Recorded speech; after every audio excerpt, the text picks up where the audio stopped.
everybody! So today nga mga langga, I went to yard sale. So ano nga ba ang mga nabili ko sa halagang $120? $120 lang mga langga. At ito lahat ang aking mga napamili sa yard sale na pinuntahan ko today. Hindi lang yan, di ba? So isa-isahin natin yung mga nasalagayan. So, unang-una, nabili ko tong napakaganda, very native base. Diba? Ganda. Oh, very native. Kung bibilhin mo to sa mga big lots or Hobby Lobby, this is really expensive.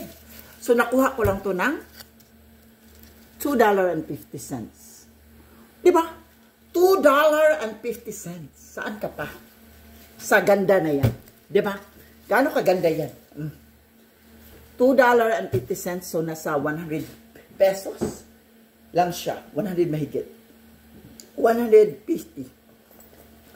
So, ito, bumili ako ng mga bag para sa mga bata. Ang ganda ng mga backpack. Oh? Backpack. These are still beautiful. Ang linis. Ang ganda. And I have one here for the teacher. Kasi yung sister-in-law ko is a teacher. So, ibibigay ko to sa kanya para lagayan niya ng kanyang mga kailangan sa school. And I have this, and I have this for the kids. No? This is only, nabili ko lang siya for $3. Chine-check ko yung quality niya mga langka. Magaganda pa. Kaya hindi ako nahinayang bumili kasi maganda pa siya. At pwede pa talaga siyang gamitin. Kasi alam niyo naman, US, matibay. Diba? And we have another one here for another $3. Oh, as you can see. Kita nyo naman, di ba? $3 talaga siya. Why should I lie with the price? Ayan. $3. Kasama yan siya doon sa aking nabili. And of course, I have this Christmas decoration. Ayan. For also $3. Oh, nakikita nyo ha? Kasi mahilig ako mag-ikot-ikot sa mga mall. So, pag binili mo to sa labas, this is really a little pricey. Diba? And since na yung motif ko sa bahay ko sa Pilipinas ay gold, so bumili ako nitong bowl na to na gold. So itong bowl na to, lalagyan ko to ng mga candies during New Year para masagana ang pasok ng bagong taon. And also this one is only 50 cents.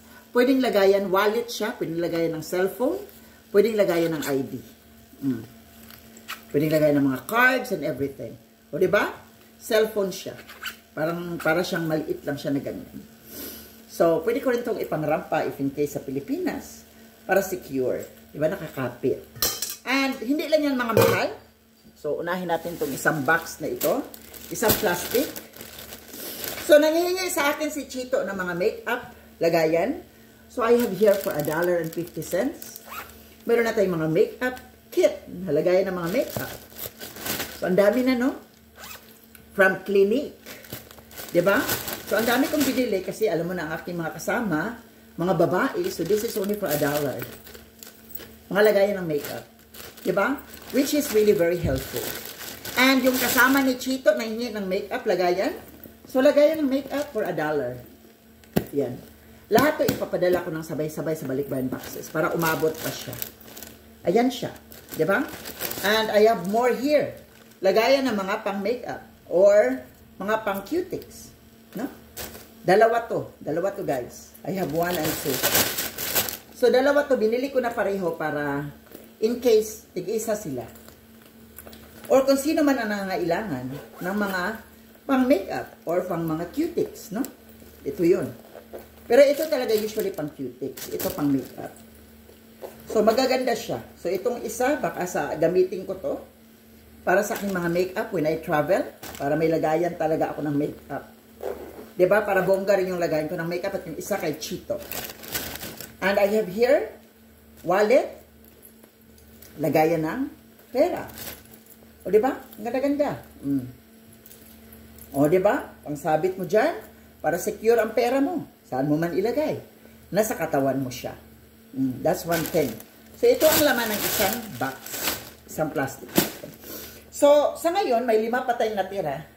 So, siguro abangan natin sa sunod na video kung ano ang laman ng iba pang plastic. Diba? Gaano yan kagaganda? Diba? Ang dami pa, mga langga. And that's only for $120. Iba din. Abangan ang next video. Huwag mawala para makita nyo kung solid ba talaga ang mga pinamili ko. Just for you. Love you!